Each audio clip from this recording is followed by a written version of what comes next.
Hello and welcome. I'm Shelby Magid, Deputy Director of the Atlantic Council's Eurasia Center. Thank you for joining us today for an event on a pressing and highly concerning topic, the political crisis and situation in Georgia. Our event is titled, How Should the U.S. Respond to Events in Georgia? This event is co-hosted by the Atlantic Council's Eurasia Center and the Economic Statecraft initiative within the Geoeconomic Center. We've got a fantastic panel today joining us from Washington and Tbilisi. So it's my pleasure to introduce our panelists.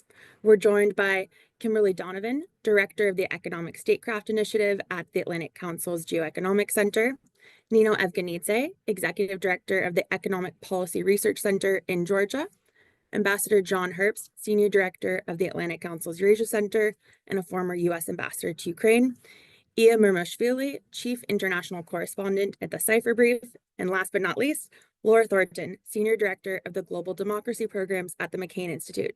Thank you all for taking the time.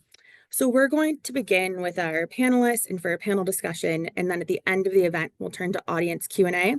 You can put your questions for me to pitch to the panel at askac.org. Again, that is askac.org. And now, Laura, I'd like to start with you. You've just returned from an assessment mission to Tbilisi led by the McCain Institute, during which you met with a diverse cross-section of Georgian society to learn how the country is faring following the October 26 parliamentary elections, which were neither free nor fair. Can you please share the key findings from your trip? Yes, thank you. And thanks to the Atlantic Council for always shining a light on our beloved Georgia. I really appreciate it. So this was actually a second mission. We did a pre-election assessment mission as well, and it was co-sponsored by the Rondelli Foundation, our partner. And it was a really good group of people. So we had 6 folks from the European Union and 6 from the United States, representing former diplomats, former ambassadors to Georgia, civil society, NGOs, and journalists. And importantly, no beginners. All of our delegates had a lot of experience in Georgia. And like you mentioned, we had a very diverse array of meetings, and oftentimes folks get accused of living in the Tbilisi bubble. So to mitigate against that, we didn't have time to travel, but we brought in more than 20 representatives from across the country, including representatives from minority Armenian and Azeri communities to meet with us. We also met with cultural leaders, artists, poets. We met with the business community. We really tried to do as much as possible. So as you mentioned, our delegation believed that the elections did not meet standards of freeness or fairness before the polls even opened. And we can talk more about the elections, but I think we've almost moved beyond that at this point. Our mission also concluded that Parliament itself was not only because of the results of the elections, but because it failed to meet legal criteria for convening Parliament, meaning that there shouldn't be outstanding electoral cases and the president is supposed to convene the Parliament. Neither happened.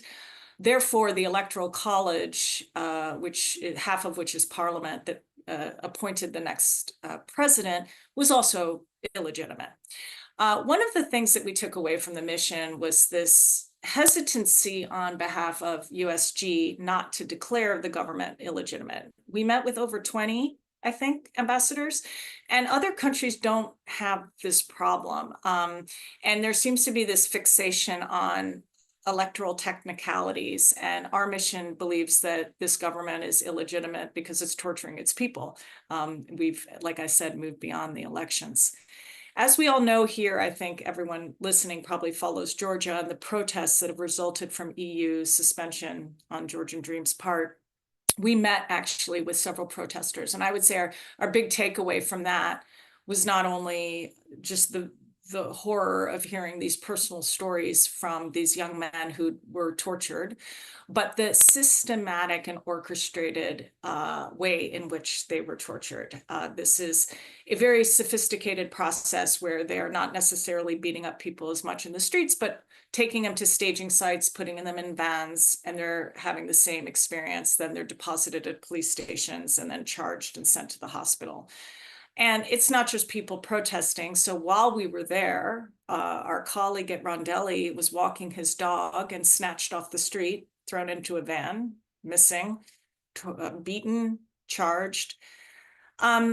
Another takeaway from our mission that I think is important, and I know folks in Georgia know this, but going in, several people were worried that the protesters didn't have a leader.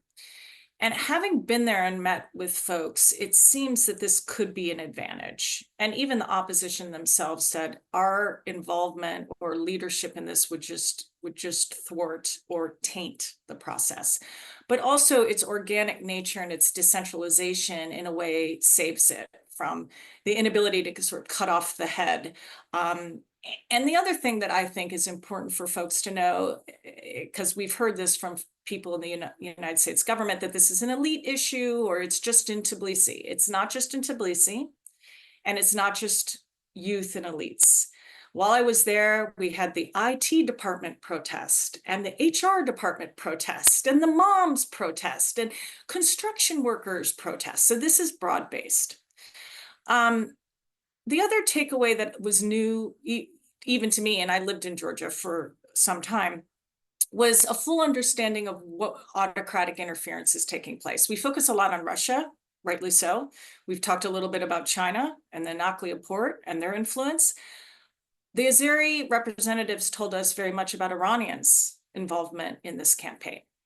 Iran has supported madrasas and research centers and businesses in ethnic Azeri regions for some time, but during the campaign period, were actively involved in promoting Georgian Dream messaging and anti-Western messaging.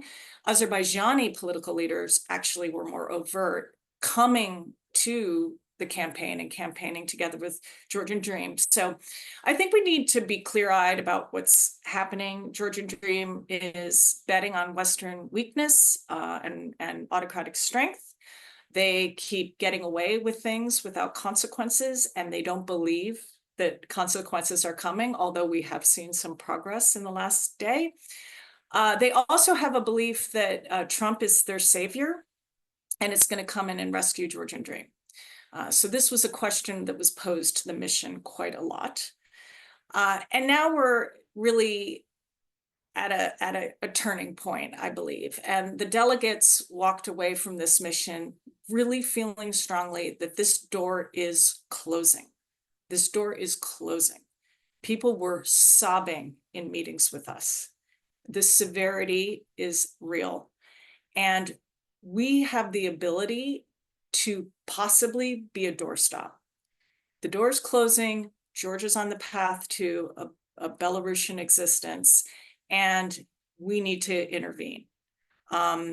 Sanctions, financial sanctions are essential. It's wonderful that we've seen financial sanctions on 2 people from the United States government.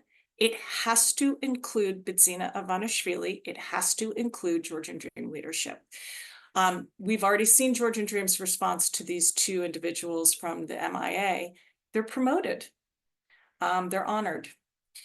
If we don't, the only way we can influence this is through cracks in the leadership. The only way to deliver cracks in the leadership is to prove that Ivanishvili is not invincible.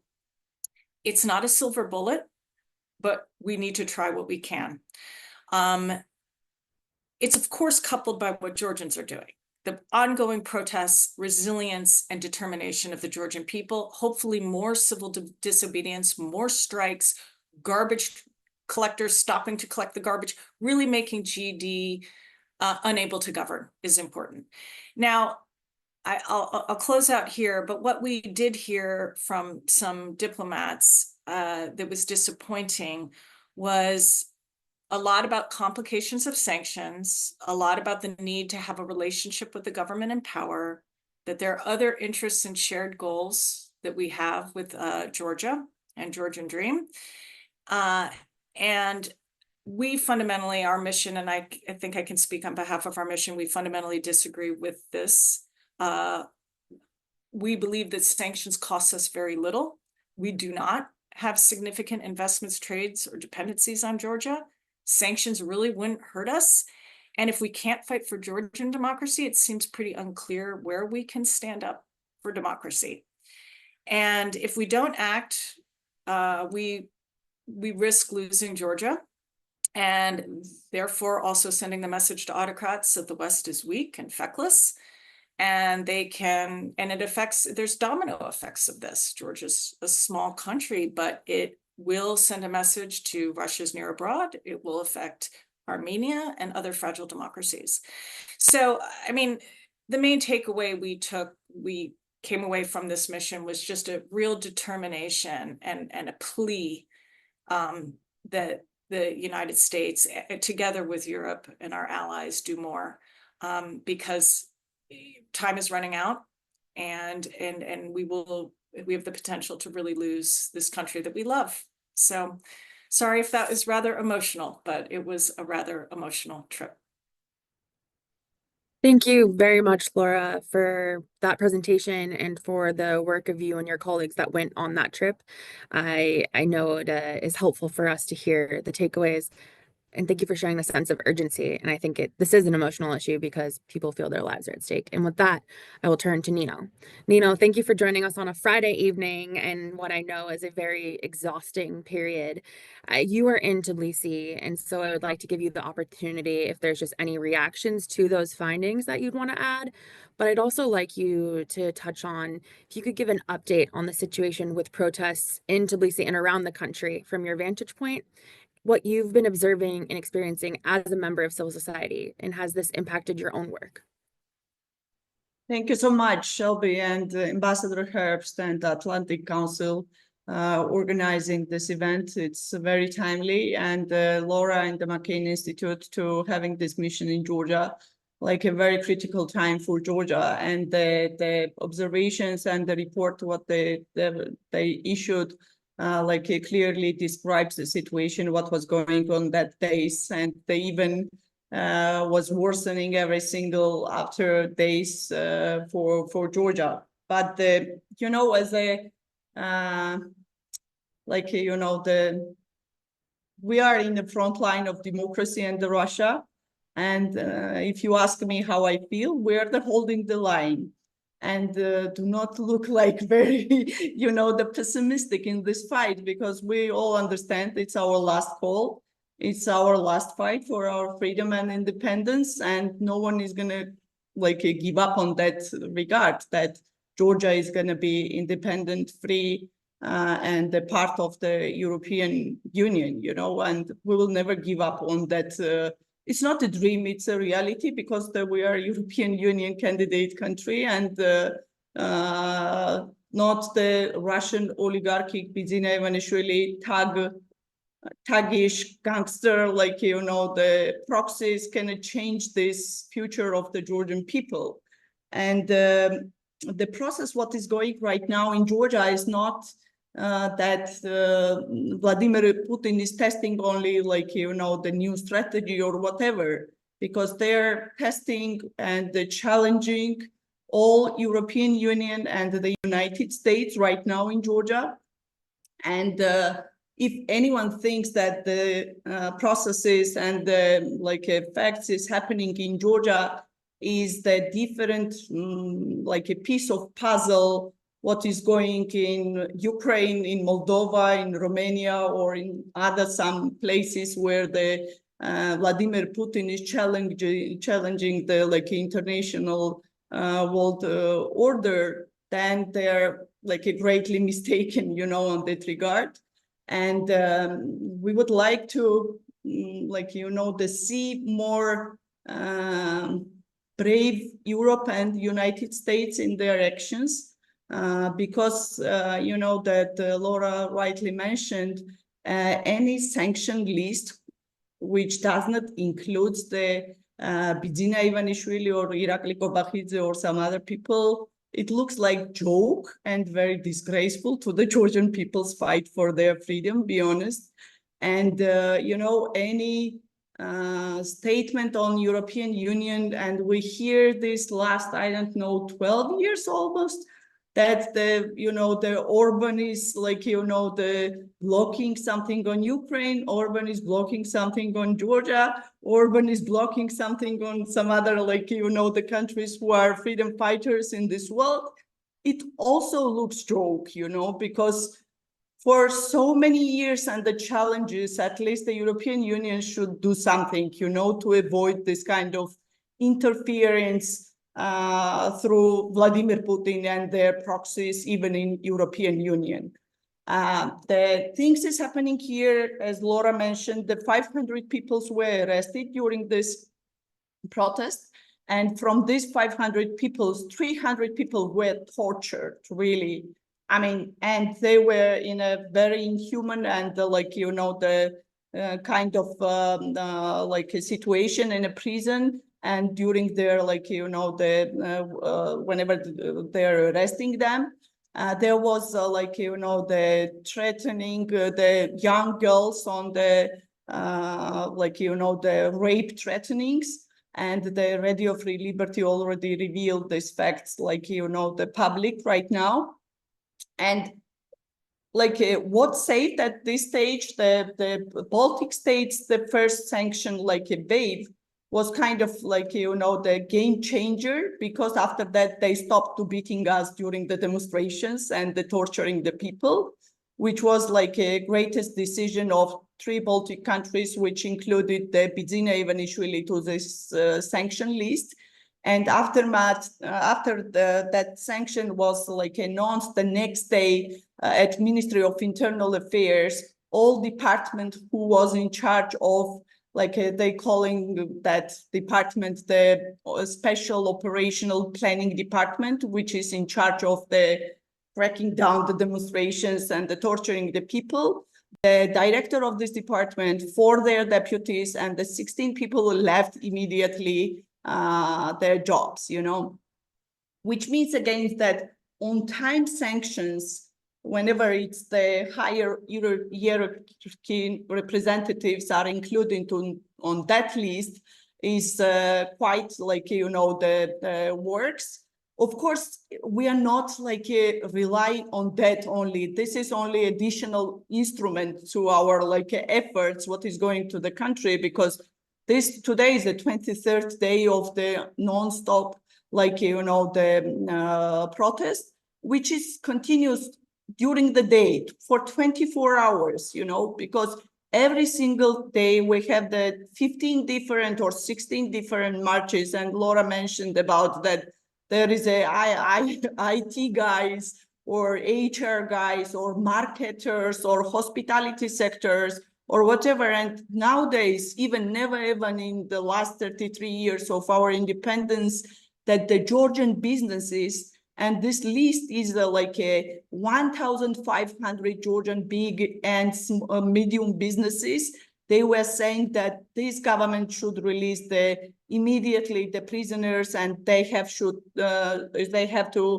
set a new election. This is a request of the all Georgian big and medium businesses who are creating the wealth of this country, And the 1,500 people already registered, signed already this statement, and the somewhere more than 500 people are still in a waiting list to verification to add to that list, which means that no one is obeyed to this illegitimate government. And this government is not only illegitimate because they're torturing their own people, they are illegitimate because they've stolen the elections, they've stolen the votes for their citizens, and because of that, they are the illegitimate, and they are kind of the breaking all different charters of the constitutions, which number 178 article was all about to do everything to join Georgia, be the part of the European Union.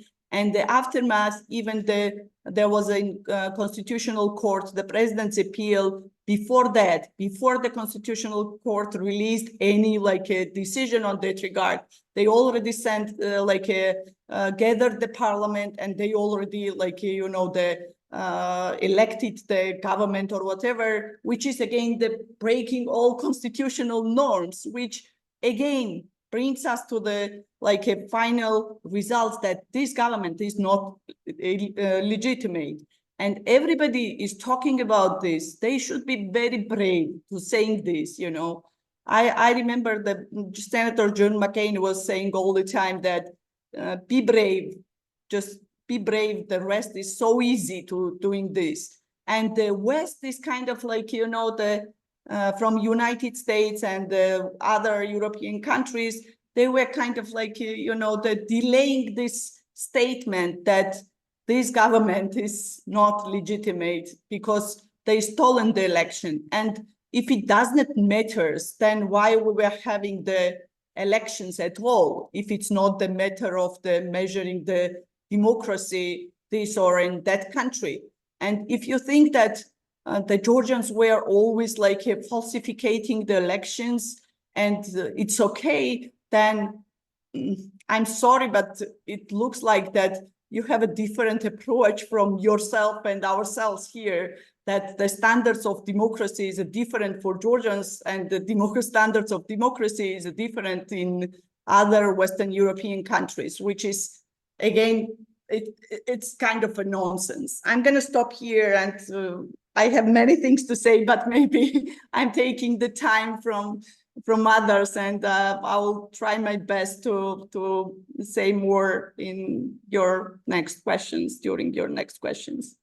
Thank you very much, Nino. I would love to hear more from you, but we'll keep this going, and let's all remember to have the bravery of the Georgian people and the late Senator McCain.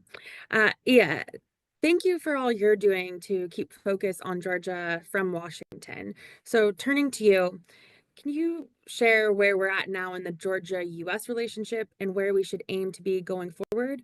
What needs to be done from this point on for Georgia to get back to a good relationship with the US and the EU?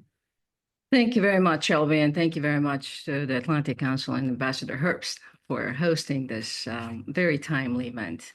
The event is called What the United States Should Do in response to the events in Georgia. And there are a few things that need to be done quickly, need to be done decisively, and they need to be announced in advance so there is no ambiguity about where the United States stand. And if it's a coordination between the US and the EU, that would be even better.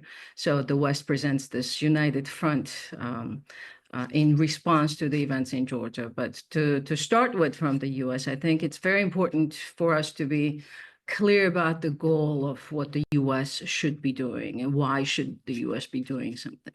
And that clarity comes from just announcing and stating clearly statements. Thus far, we've seen statements coming out, even the sanctions, the suspension of the strategic partnership. Everything was done in increments in the way that in some cases confuses the Georgian people, I have to say. So I have some steps that I'm happy to tell you about what needs to be done. So the goal should be not to punish Georgia or the Georgian people with these actions that the US should take, but to get Georgia back on the democratic development track and to improve this relationship between the US and Georgia. That have been one of the best partnerships, if you ask me, outside of the NATO and the EU partnerships that the United States has. But now we've been seeing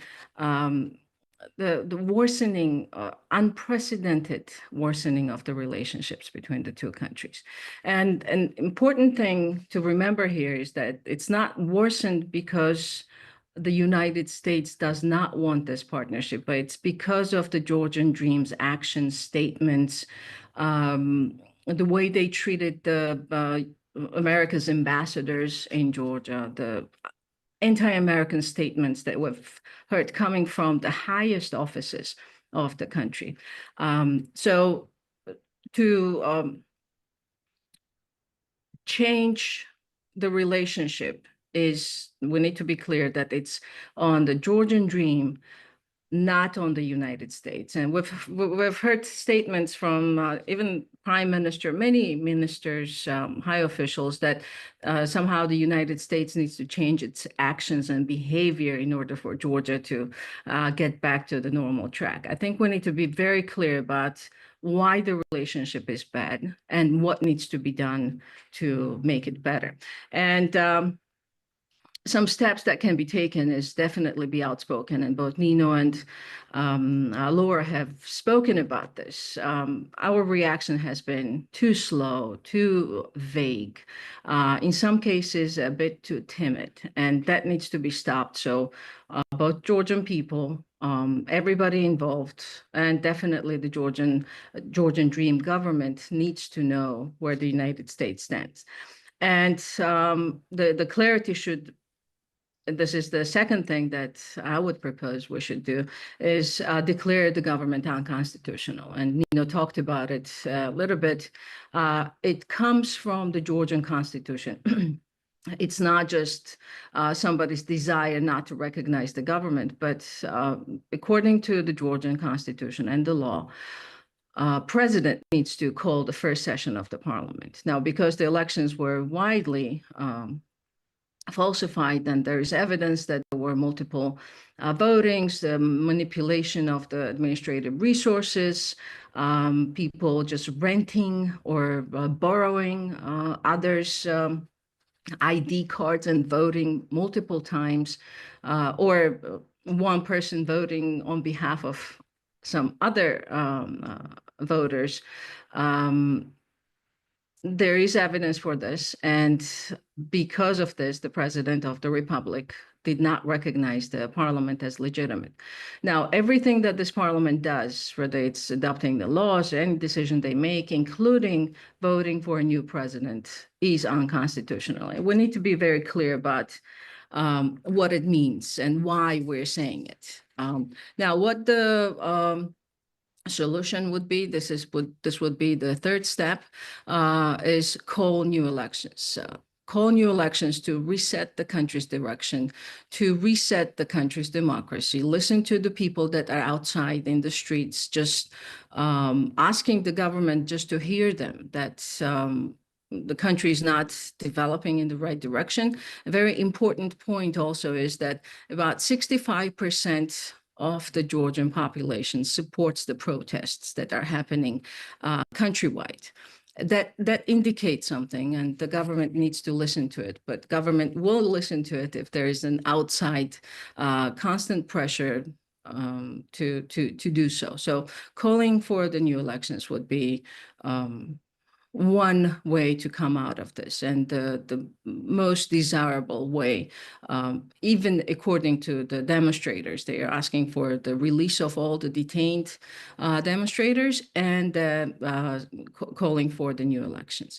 The fourth step I would propose is to change, in order for the elections to happen in a free democratic way, there should be an environment that will allow for these new elections to be democratic. The OSCE did say that the elections were competitive. However, they were not, they were neither free nor fair. That was the assessment. So we need to ensure from the outside, being it pressure, recommendations, to make sure that the next elections that the Georgian government will need to call are conducted under the changed rules. The CEC chairman, CEC should be, or Central Election Committee should be reformed. The Georgian law enforcement should be detached from the election process, and the government should be limited very strictly in using its administrative resources, which I guess it's not just Georgia's, it's not just the elections in Georgia, but in many post-Soviet countries, governments use this tool. So call for new elections and ensure that there's a strict international monitoring of this election. So next set of elections will be free, fair, and democratic, reflecting the desires of the Georgian people. And sanctions, very important. Both Nino and Laura talked about this. The sanctions will amplify the pressure, diplomatic pressure that we've been seeing thus far, but again, not very strong and not very clear. But sanctions have been in some cases diluted, in some cases ineffective, vague, very slow, that needs to be changed. And there should be some sort of expectation that these are the steps that we are expecting to see Georgia get back on the track, a democratic track, on the track with the U.S. to come back into the strategic partnership. And we expect the steps to be taken. If they're not, then we do have the sanctions that should be announced in advance. None of this, okay, we sanctioned somebody, but we cannot tell you who these are. Well, we don't know if it's the visa restrictions or financial sanctions, or lack of clarity about sanctions has, first of all, given the Georgian Dream the opportunity to argue back against the sanctions, or to at least convince their supporters in Georgia that the sanctions don't matter, they're ineffective, and they are just meant to punish disobedience. That's how they're packaging it.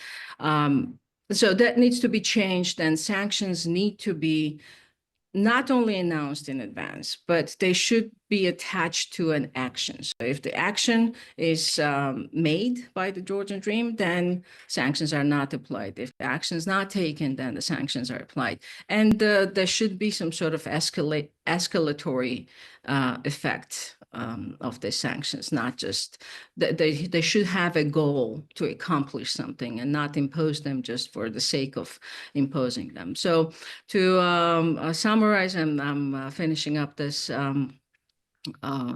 presentation.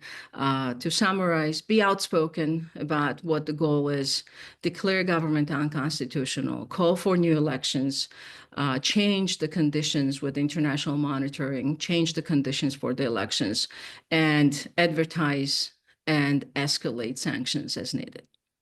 And that's it at this point from me. Thank you very much. Ambassador Herbst, as Ia said, the deterioration in the U.S. relationship with Georgia is not because the U.S. does not value Georgia.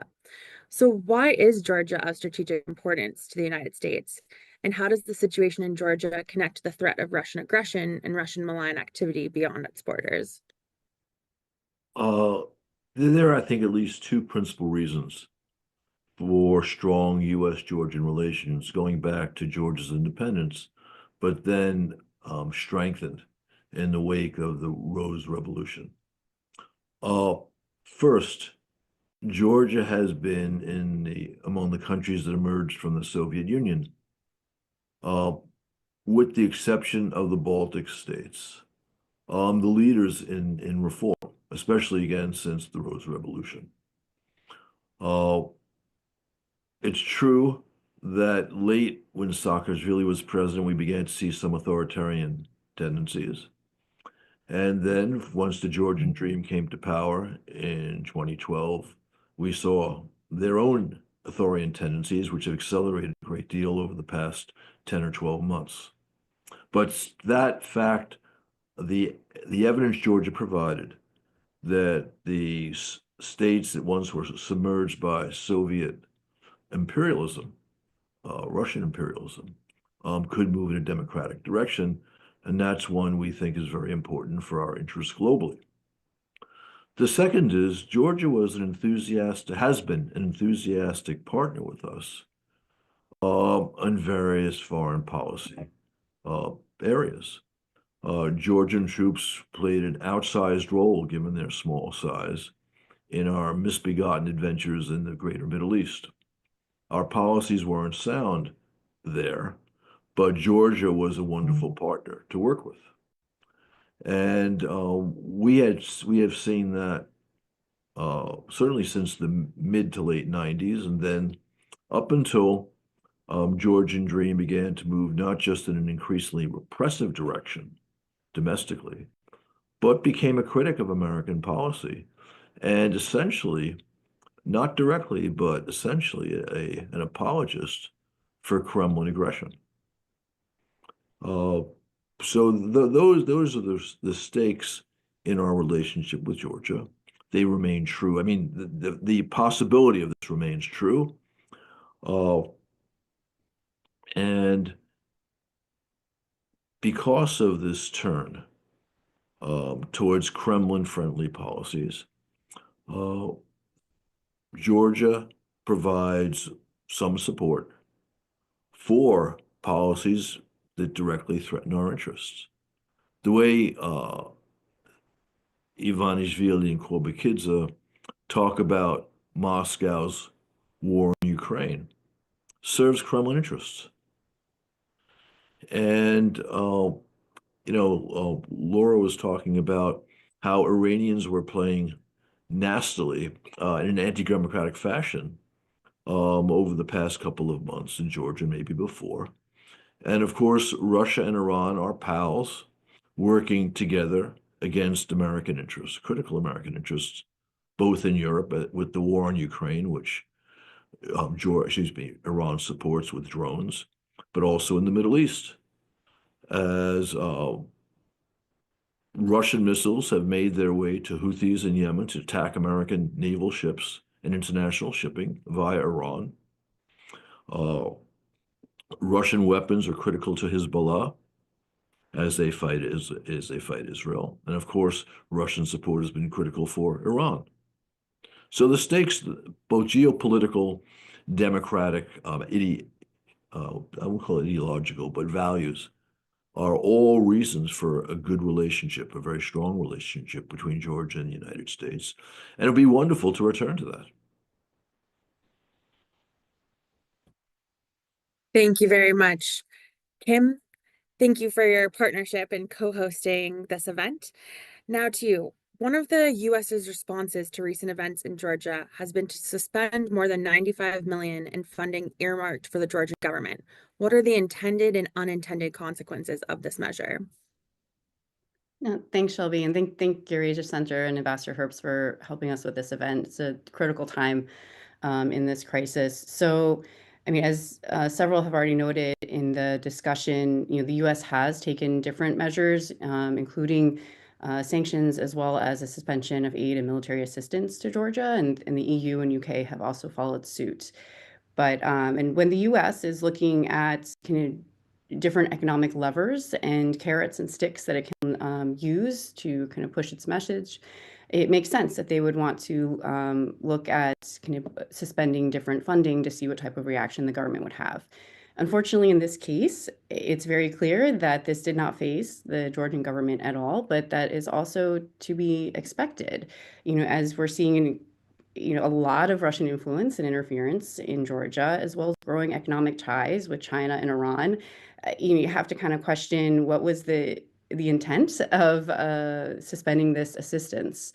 I think it's also, several on the call have already discussed the sanctions, but I did kind of want to foot stomp on what everybody has said to amplify and emphasize the points. Because I think what we're seeing, that although the sanctions that were even announced yesterday, it's a positive step, it names and shames and brings attention to the issue, they really fall short. This is very much a symptomatic treatment, and we need to be leveraging our sanctions and economic tools and power to address the root causes of this issue. And that includes, Russia's influence and interference in Georgia's political process, as well as the increasing connectivity and economic ties to China and Iran. And if we can kind of refocus our sanctions and where they can really have a bite to try to drive a wedge between the Georgia Dream and Russia and China and Iran, and also use our tools to target assets that are outside of Georgia, we may have more of an impact with the sanctions. Because I think it's also really important to remember that with the different laws that Georgia put in place, like over the summer with the offshore law of trying to bring back assets into Georgia, and even there were members of the Georgian Dream that kind of probably accidentally said this, but they did publicly say that it could be, this vehicle could be used to help launder money. Right? Like those should be red flags, that we should be targeting that type of activity with our sanctions, because ultimately sanctions, not only are they intended to change an adversary's behavior, but they are also to protect the global financial system and US financial system from abuse. So I think that there's some missed opportunities that we can kind of jump on right now to try to send strong messages to the Georgia Dream, to try to drive the wedge between Russia and the Georgia Dream, but then also, target the assets where sanctions can really have an impact, and to try to change this behavior. Thank you very much. Nino, we've talked a lot about the US reaction, but I'd like to go back to the EU.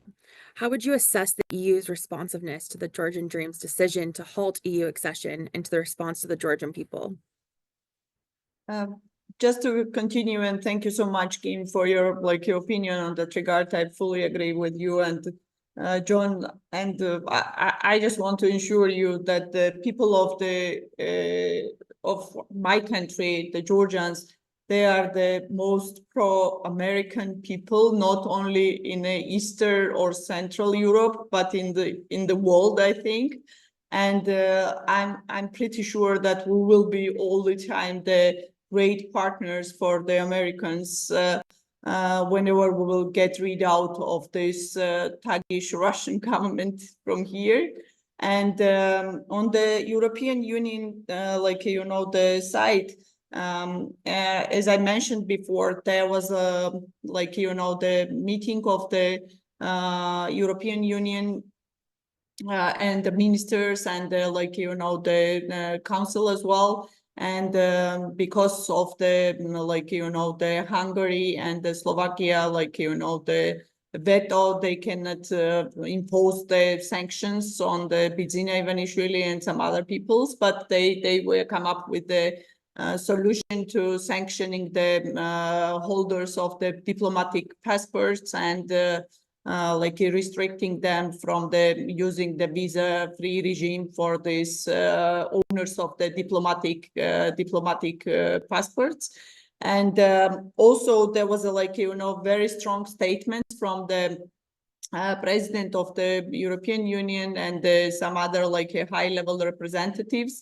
And also there was a visit of the European Union Parliament members to Georgia to meeting with the President Zurabishvili to expressing their support and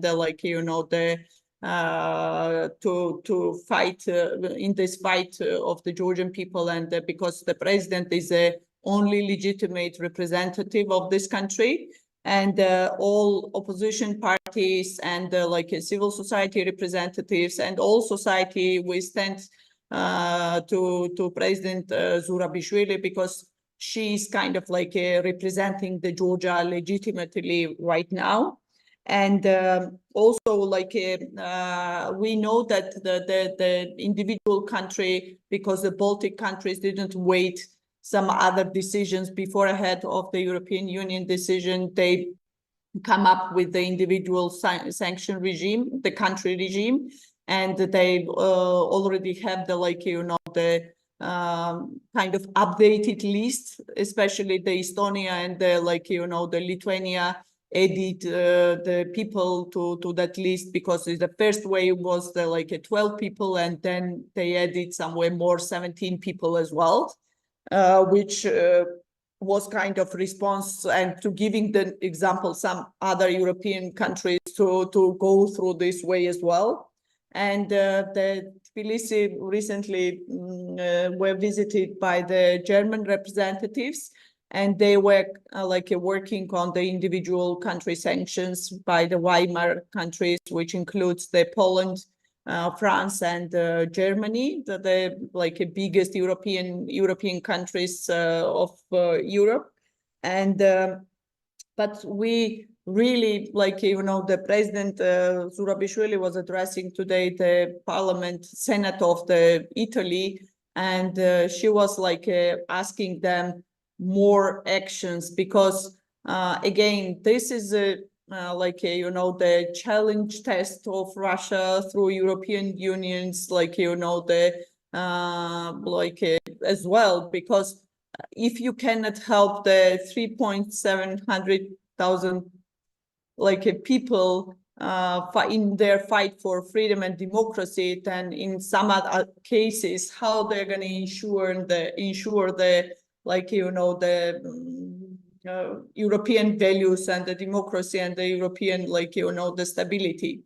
On that regard, that we strongly believe that more actions needed.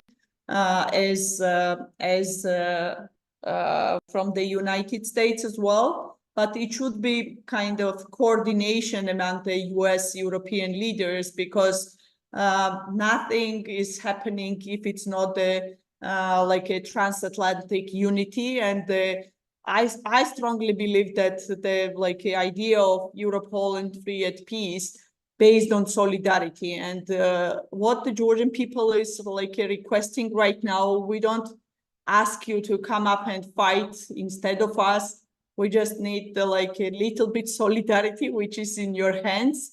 And the Georgian people are looking for that, the moral support, and also the support of stopping the people who are the enemies of not only the Georgia, but the United States as well, who are standing together with the Hamas and Hezbollah, and are in the same room where these people are chanting the death to United States and death to Israel.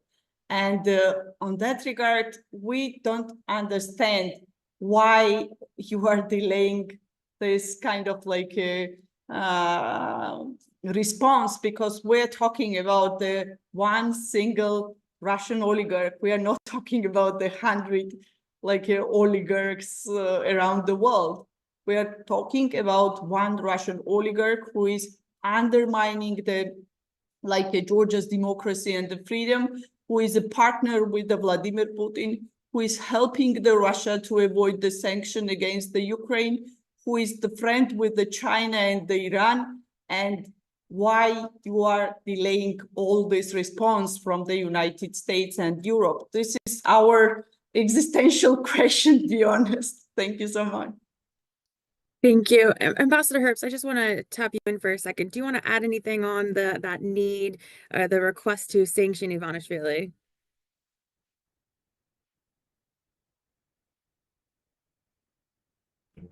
Finally unmuted. Look, I've been calling for sanctioning him for about 4 or 5 months.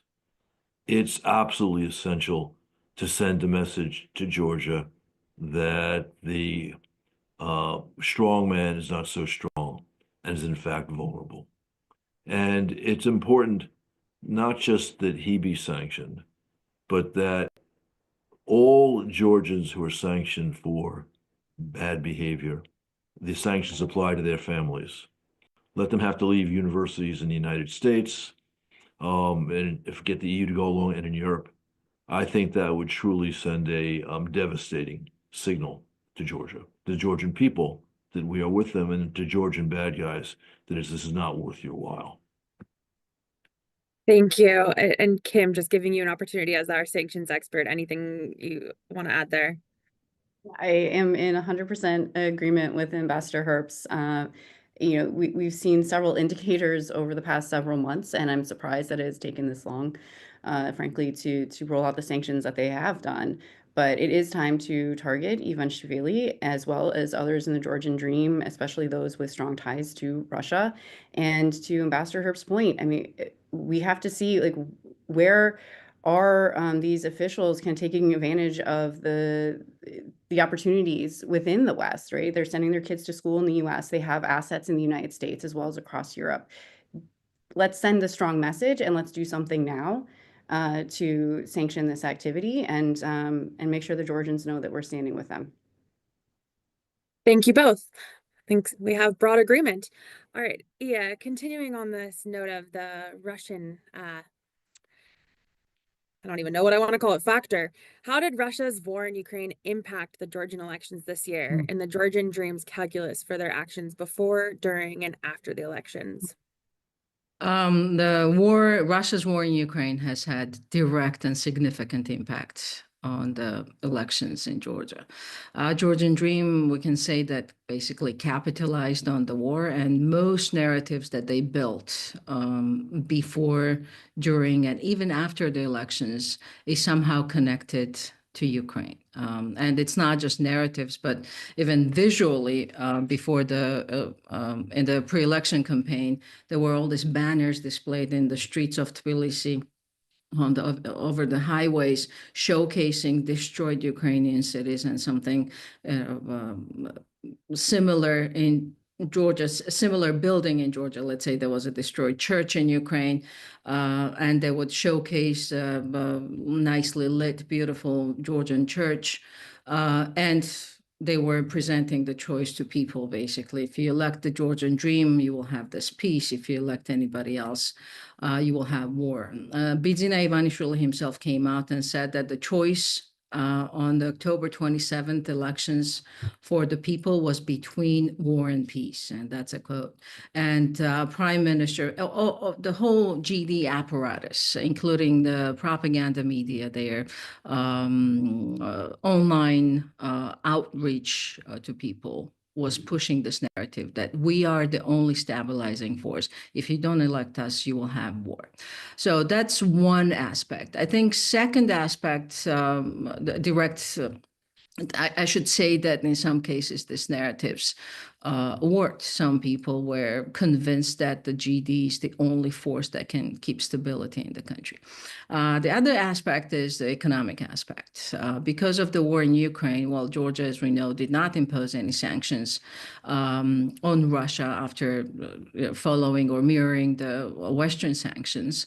And there were some arguments why Georgia should or should not have done that. That's a separate topic of the conversation.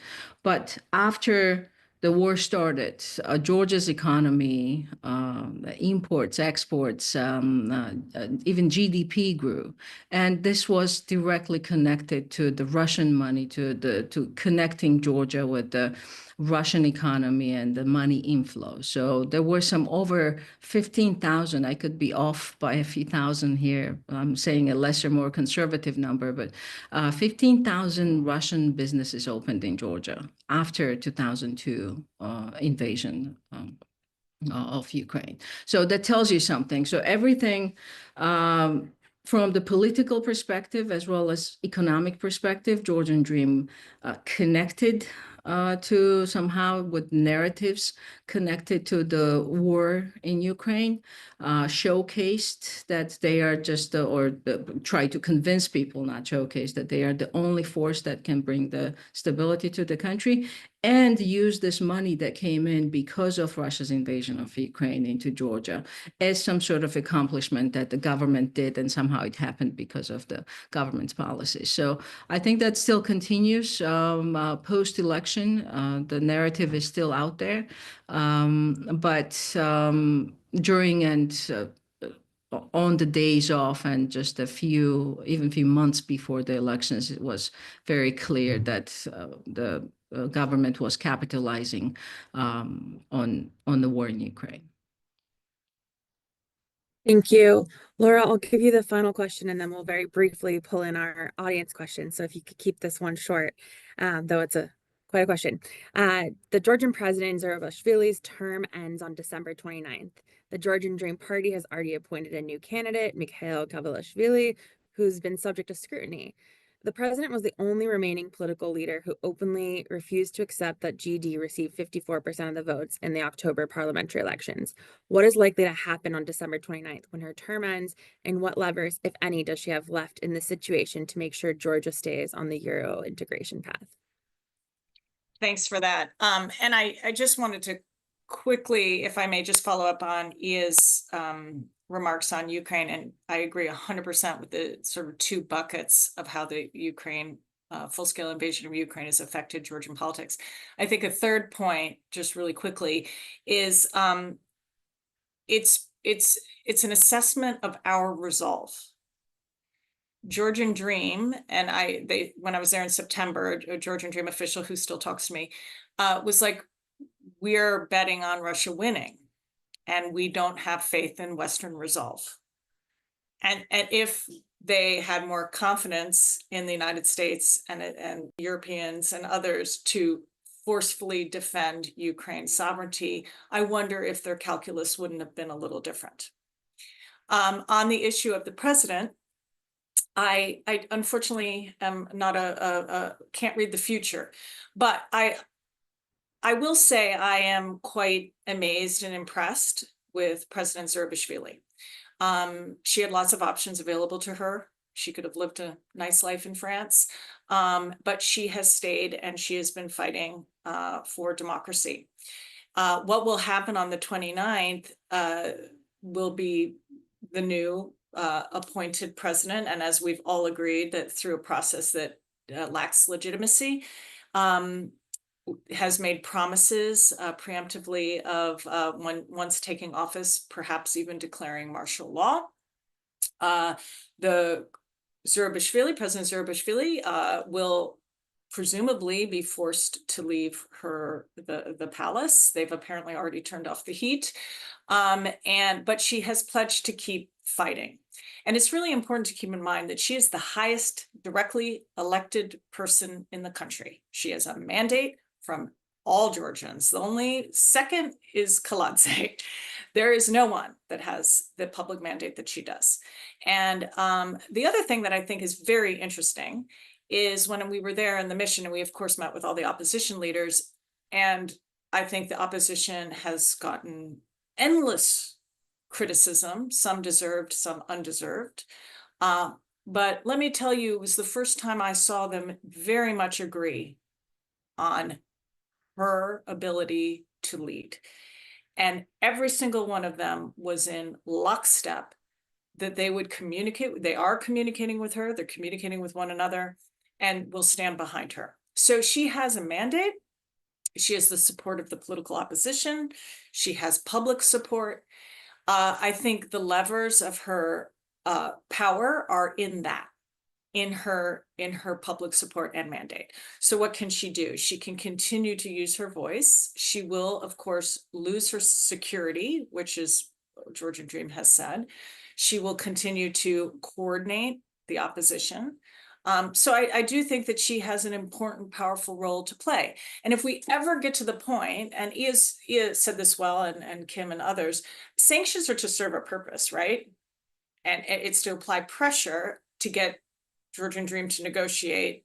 And the things that we're demanding are the new elections. They can't just be new elections.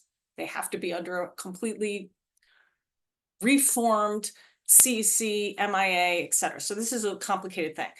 But if we get to that point, inshallah, we do need to have some sort of a political movement and Zurabishvili could possibly be the coordinator of that movement.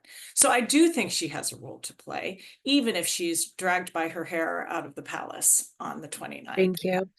Thank you very much. Ambassador Herbst, I know you have to leave promptly, but one question for you from our audience very briefly. Alexis Rinkov asked, there's discussion about Georgia following the path of Belarus. What does that mean and what are the implications of that? If Georgia follows the path of Belarus, a possibility which I suspect will not happen, but still could, especially if American policy is weak, Georgia will become more closely integrated with Russia. The Georgian leadership will become even more they are not quite outspoken supporting Russian policy today, but were they become like Belarus, they would. If they became like Belarus, you would see Russian troops in Georgia. You'd see Russian control over the forces of repression, or substantial Russian influence over the forces of repression in Georgia. And Georgia would be very useful to Moscow in ways that it is not today, exerting pressure on its neighbors. Azerbaijan, Armenia, and perhaps also because there's a very interesting dynamic between Turkey and Russia also on Turkey. Thank you very much. We are at time. There's more to discuss. There's more that we need to keep focus on Georgia. Thank you all for joining for this conversation. Thank you for your time. And a huge thanks to my colleagues, Maya Nikoladze from the Geoeconomic Center and Mercedes Sapupo for all of their help. And let's be brave like Georgians. Thank you all. Thank you. Thank you very much. Thank you.